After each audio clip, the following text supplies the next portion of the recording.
Assalamualaikum warahmatullahi wabarakatuh. Saya akan menjelaskan apa itu routing dan mengapa routing itu penting. Jadi, routing adalah proses pengiriman data dari satu jaringan ke jaringan lain melalui jalur yang paling efisien.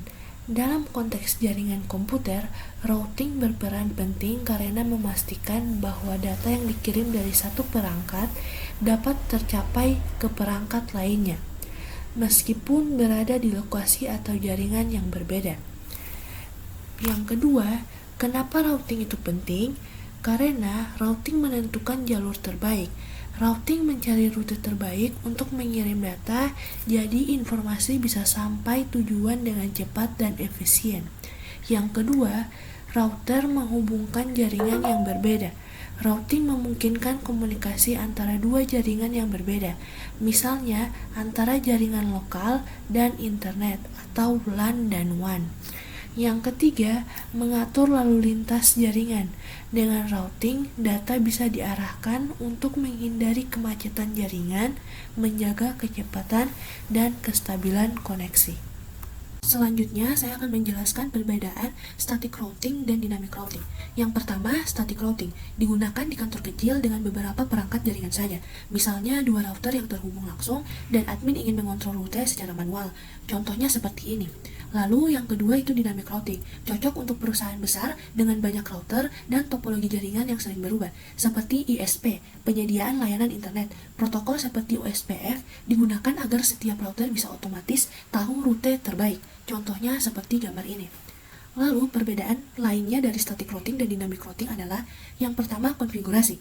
Static routing manual oleh admin jaringan, sedangkan dynamic routing otomatis oleh protokol routing seperti RIP ataupun OSPF. Yang kedua, fleksibilitas. Static routing kurang fleksibel, perlu diubah manual jika ada perubahan, sedangkan dynamic routing lebih fleksibel, bisa menyesuaikan perubahan jaringan. Yang ketiga, skalabilitas. Static routing cocok untuk jaringan kecil, sedangkan dynamic routing cocok untuk jaringan besar dan kompleks. Yang keempat, overhead.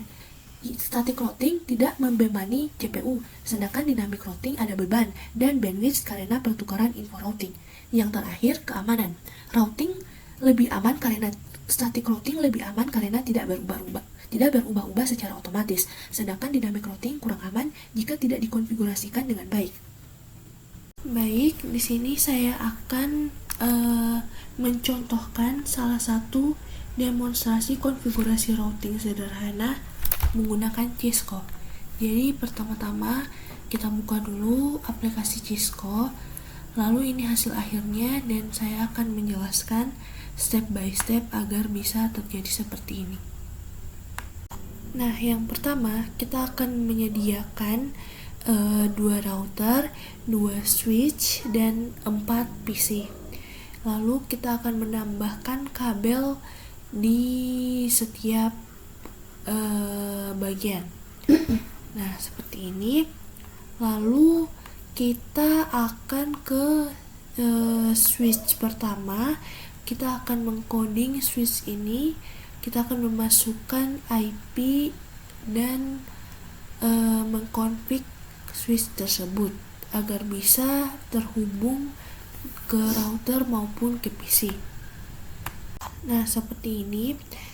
Kita mengcoding routernya dulu, kita akan mengkonfig, lalu kita akan memasukkan IP dan akan menghubungkan ke PC pertama dan PC kedua. Nah, setelah itu lakukan hal yang sama kepada router kedua.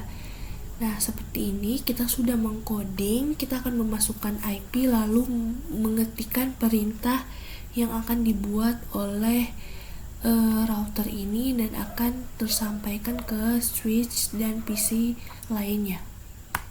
Seperti ini tampilan codingnya. Kita akan melakukan perintah config ke beberapa PC dan switch. Nah, ini kita akan melakukan perintah ke PC.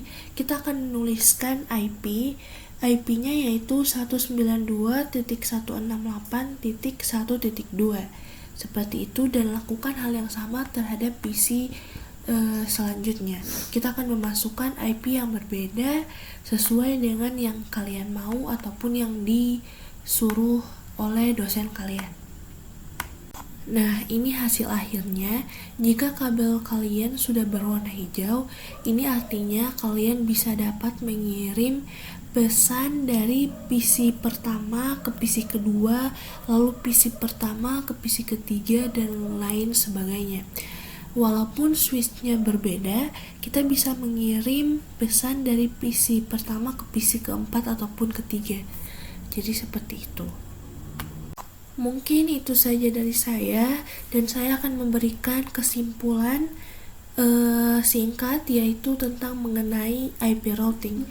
Jadi pemahaman saya, IP routing itu sangat penting untuk memastikan data dapat dikirim dengan efisien dan tepat tujuan di dalam jaringan. Routing menentukan jalur terbaik bagi data agar sampai ke alamat yang benar. Sedangkan manfaat dari IP routing adalah yang pertama, mengelola jaringan dengan efisien, yang kedua, mencegah konflik dan kesalahan pengiriman data, yang ketiga, meningkatkan keamanan dan performa jaringan, yang keempat, mempermudah pemecahan masalah jaringan, yang kelima, menjadi bekal penting dalam karir jaringan dan IT. Mungkin itu saja dari saya. Sekian. Assalamualaikum warahmatullahi wabarakatuh.